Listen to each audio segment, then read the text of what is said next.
All right, everybody. Hello. Hope you guys are all doing fine. Today, I'd like to talk to you guys about bet check betting. The reason is that it happens very often, right? So, first we want to cover things that happen very frequently, and then things that happen not so frequently.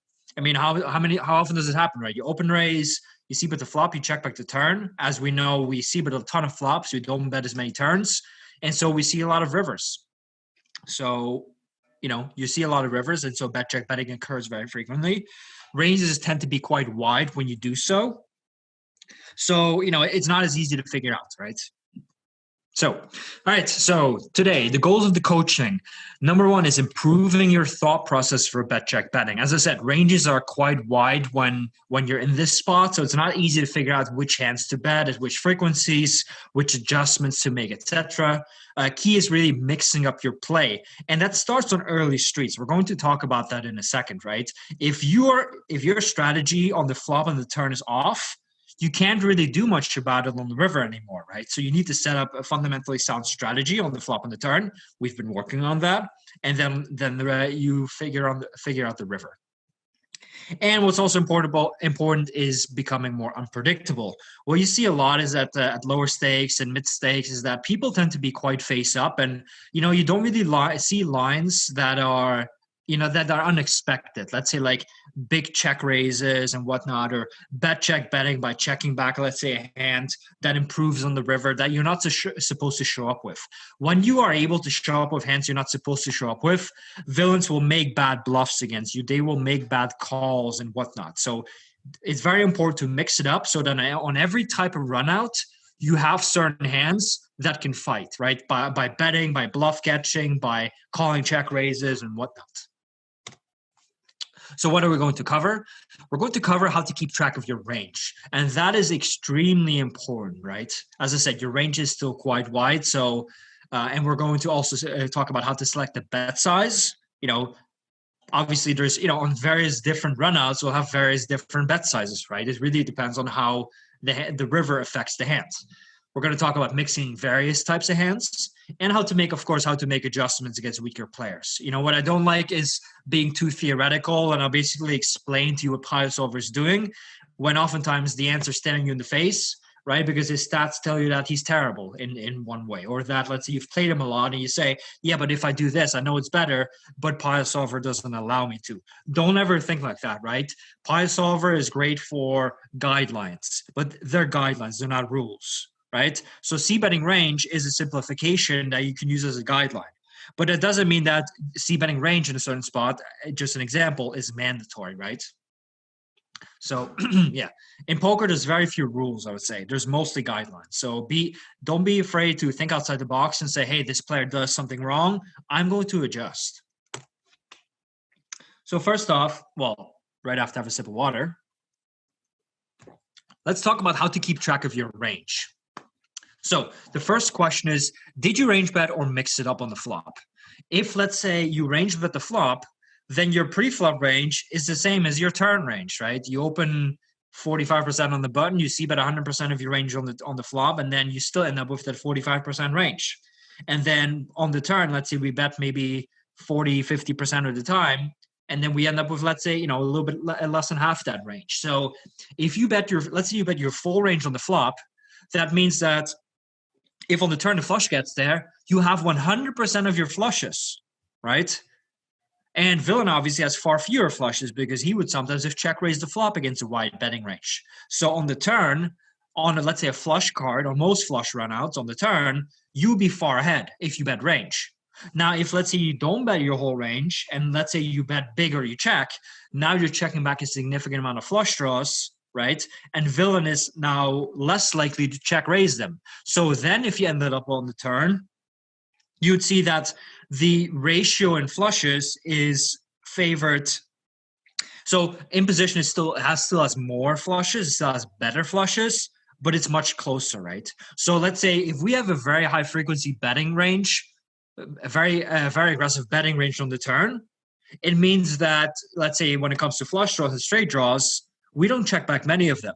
So if, let's say, we go for bet check, right, then on the river, the flush gets there, let's say, we're not going to have many flushes, which really affects our bet size, which we're going to talk about later, right? So just remember, guys, if you bet at a very high frequency on the turn, you're not going to end up having a lot of the hands that may improve on the river. So let's say the turn is the brick, the river, on the river, let's say flushes and straights get there. You have to think about how often do I actually have them?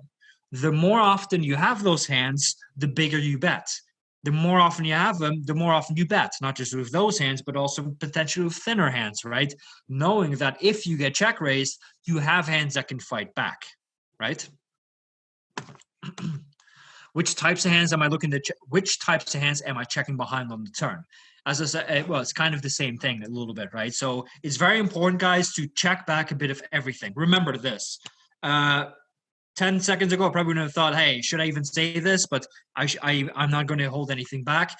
Remember this, guys. And don't ever forget this. This doesn't just apply to bet check betting.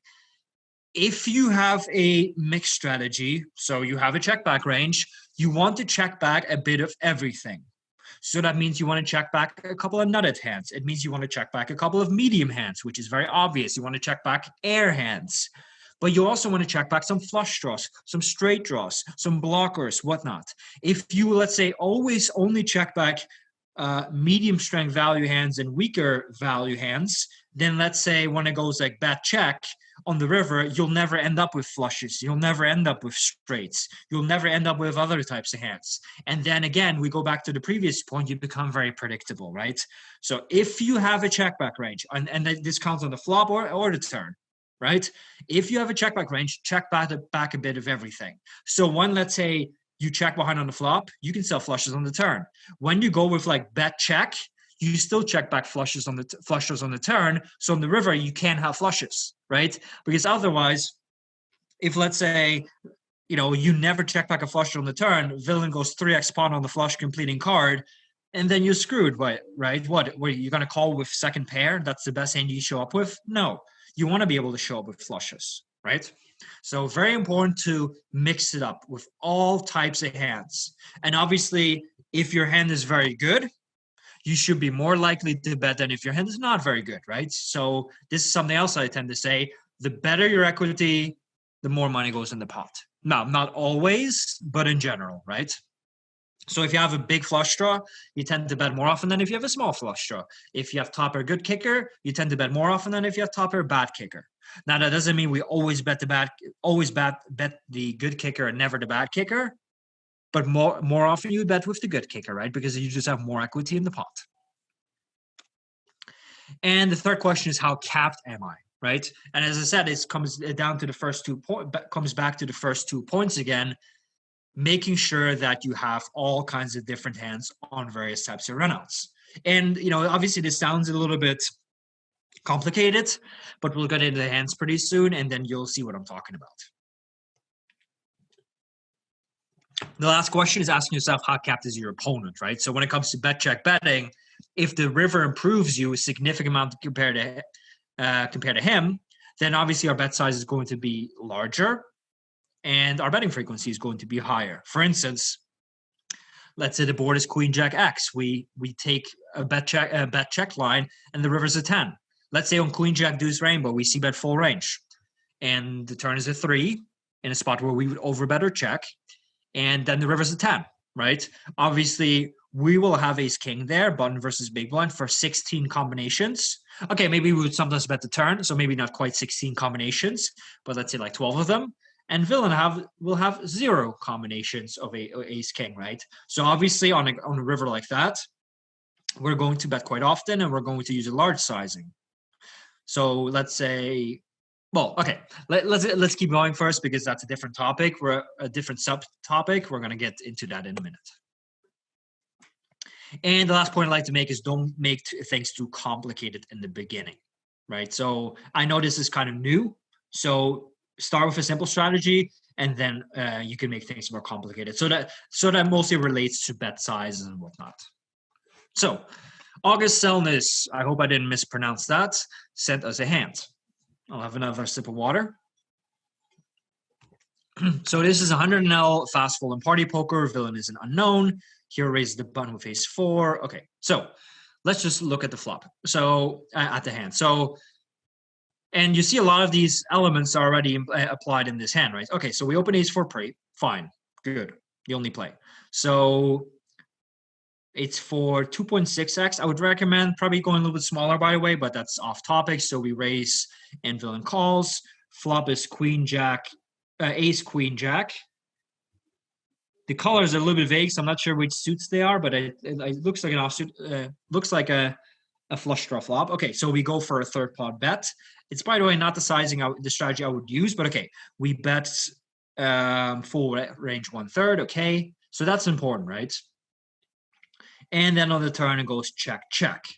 Okay, ace four is not a hand I would often check behind on the turn, probably. I'll be looking, I mean, it's okay. I'll be looking to bet check back more of a queen jack type of hand. And then on the river, we bet 2/3 pot. So how do we play this bet check bet line, right? So we bet the flop full range 1/3, which means that we have all of the king tens, all of the aces, queens, jacks, ace, queen, ace, jack, queen, jack, whatever, everything, right? So on the turn, we check. Now we have capped ourselves, right? Capped ourselves. Realistically, we are not really checking behind king 10. So on the river, he can still have king 10, but we cannot really have king 10. Now, against a full range 1/3 bet, or at least against the 1/3 pot bet, villain is going to definitely check raise some of the king 10s, right? He's sometimes going to 3-bet preflop with king 10. So he also has a discounted amount of king 10, but he will definitely check call the turns, check all the flops sometimes. So on the river, he'll definitely have the king 10 straight more often than we do. Now, when it comes to full houses, out of position can have ace four offsuit. Well, I mean, we happen to have ace four offsuit, but he can have it. He can have jack four suited, but that's only one combo. Queen four suited, he can have as well, right? And am I missing one? No, I'm not. Pocket fours, he should not call on the flop, right? So the point is, villain has some combinations of straights and definitely has some combinations of full houses, right? So that means that he is quite well protected.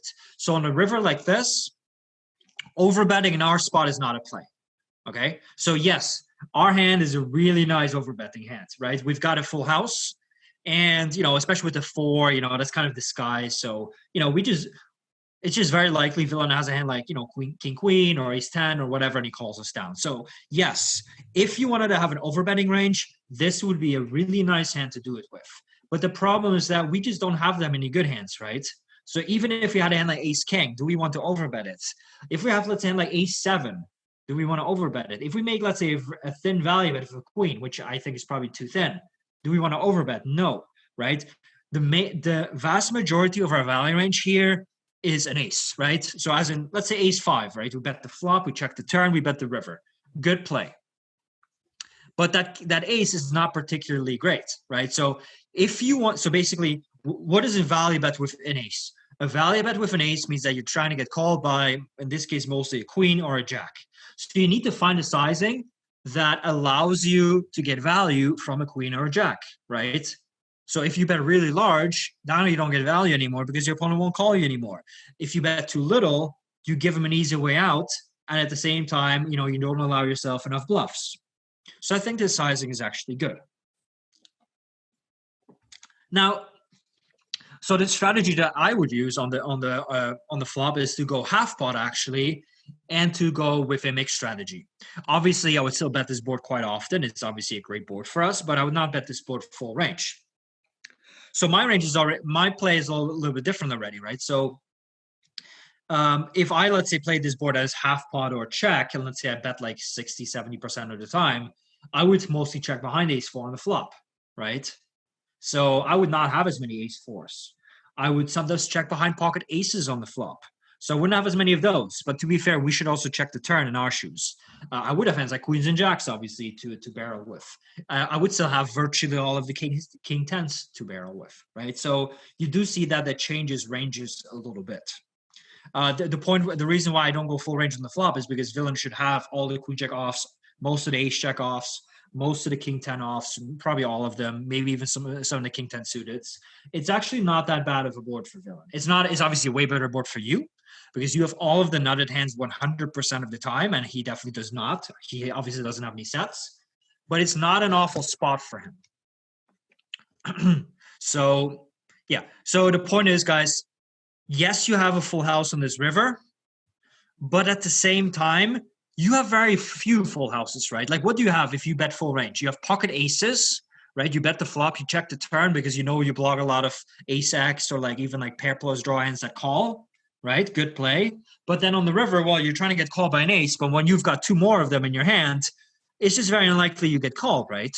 So with aces, you wouldn't really want to overbet. So unless you have exactly ace four, you really wouldn't want to overbet at all. So the point is, it's an exercise of thinking about your whole range, right? Not just saying, okay, what does this hand want to do? But also think, what does your range want to do? And since the vast majority of your range for value on the river is an ace, maybe ace king, you'd want to bet some kind of, pretty big sizing like this one, but not huge, right?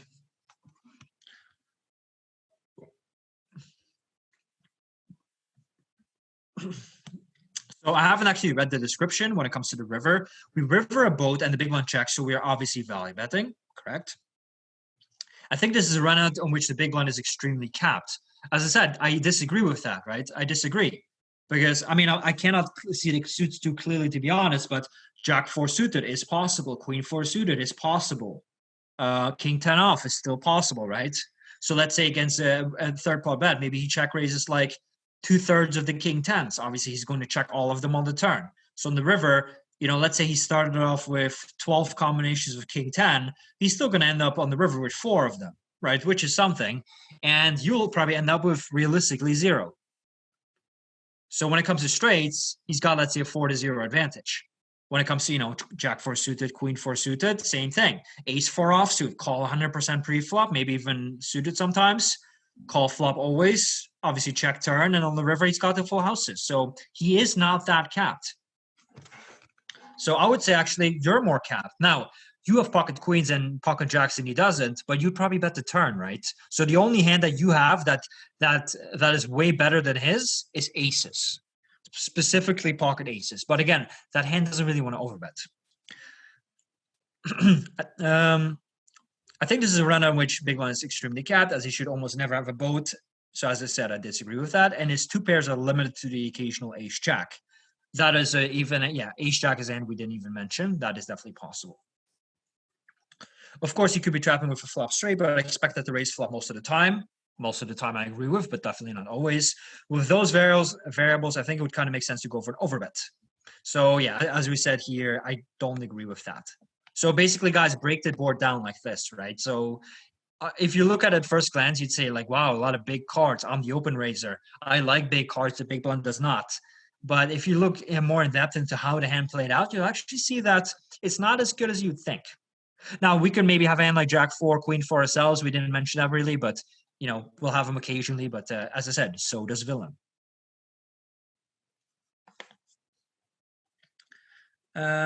Big blind calls. So I go for normal 75 and big blind calls with Queen 9. I think that's fine. So, yep. I think the hand was the flop play I don't agree with, but that's a different topic. I like the turn check, actually. I wouldn't usually check this hand, but I like the fact that you also have a strong turn checking range. It means that you will show up with some full houses on later streets. And on the river, I like the fact that you thought about your entire range. So I think your hand was played quite well overall.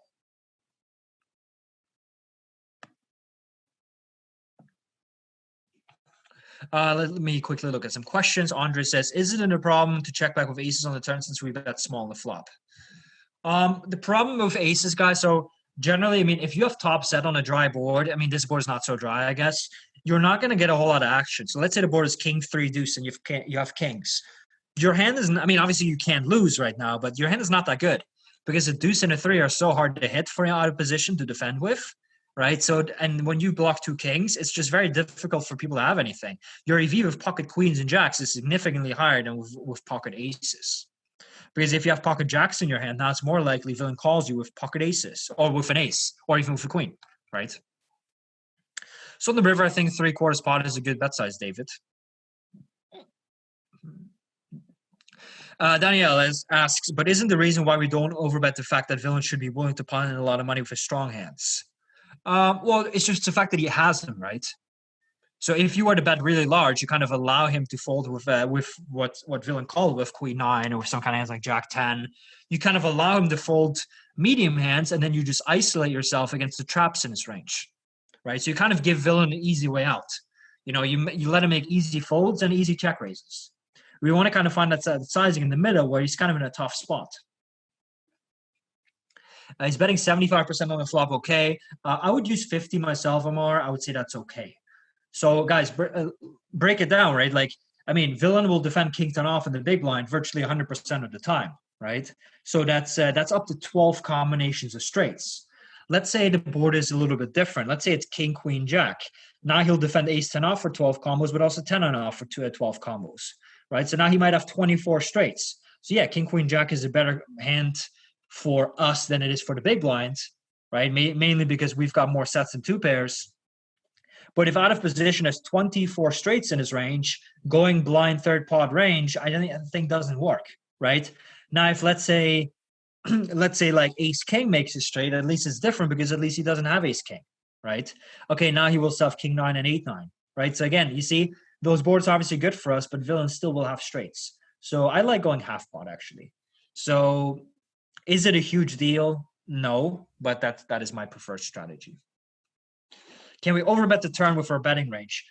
Good question, Eric. So I'd like everybody to tell me. I'd like everybody to tell me. So if you were to, let's say, put a gun to your head, let's say not with ace 4, but let's say with a hand, whatever, a betting hand, right? Would you bet under pot or over pot? So would you bet like small?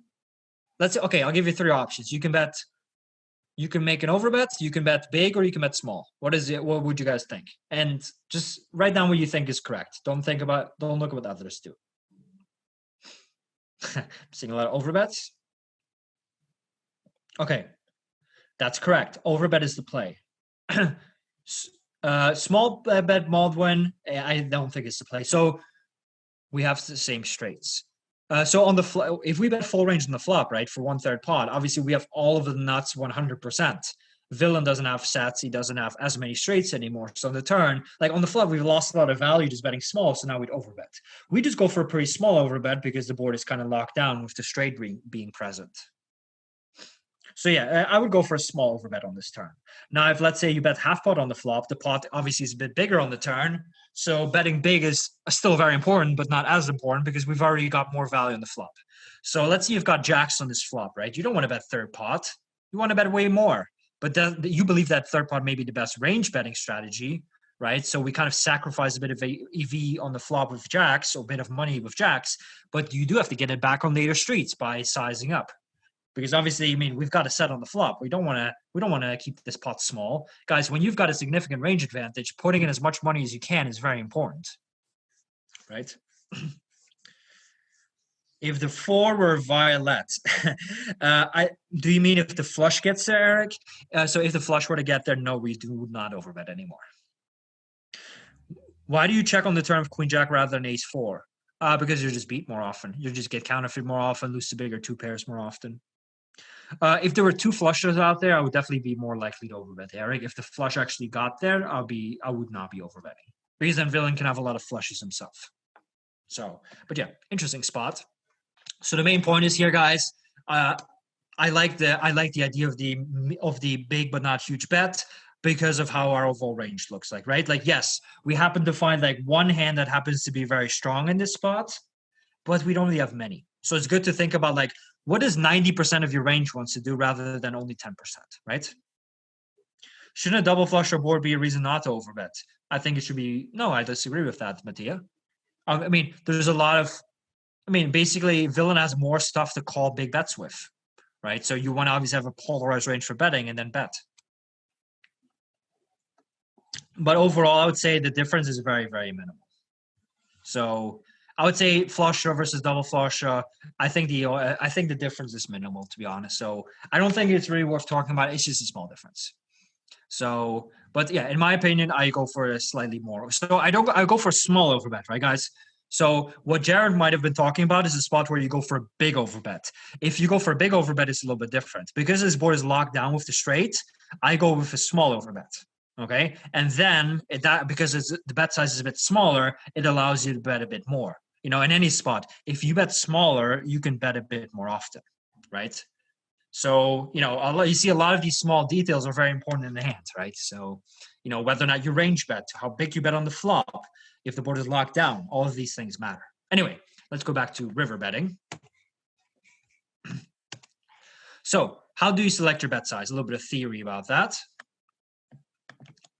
So the question is, what are you representing? Oh, not so fast. What are you representing? That is the most important question, right? In the previous hand, we were representing top pair. Top pair was a pretty good hand, but not incredible. So we're betting a pretty good, but not incredible sizing. I mean, it sounds funny, but that's how you do it, right? So if, let's say, as I said before, you're representing straights with ace king that villain never has, the sizing can be much larger, right? If, let's say, our range for betting rivers is almost exclusively like second pair, third pair, fourth pair, then you'd want to bet smaller, right? So it's important that you're consistent with what you're representing. Also, question is, how do you fear getting raised? So I'll give you a different example. Let's say the board is queen, jack, deuce, flush draw. We bet range 1/3. The turn is a 4, bringing a flush. F3, a 3 flush. We check behind, and the river's a 10. Okay, so we river, and we have ace king. So we've got a straight, but the flush got there. So that would be a spot in which we bet 3/4 pot. Because, yes, we've got a straight advantage with ace king, but villain will have a flush advantage, right? We're going to trap a flush sometimes on the turn, sure, but he's obviously going to check 100% of his flushes on the turn, and so he'll have more flushes than we do. So, let's say on the turn we check back like 25% of our flushes as a trap, but he will check 100% of the flushes he's got, right? So obviously he will have more flushes on the river. So if you now go like 3 times the pot, you kind of allow him to fold everything else and just continue with flushes. And so if you fear getting raised, guys, if your range is capped when it comes to the nuts, your bet size has to go down. And that brings me to the next point. Is my range protected, right? If, let's say, it's a spot where you have all of the nutted hands anyway, then villain just can't go crazy, right? I mean, let's say you bet 2x pot on queen, jack, 10. Villain cannot check raise you really as a bluff much if you go 2x pot because he knows you're repping the nuts anyway, or maybe king 9, 8, 9. So you're fully protected. So you're not really worried, and you can actually go large. Whereas if you're not protected, you have to be much more careful.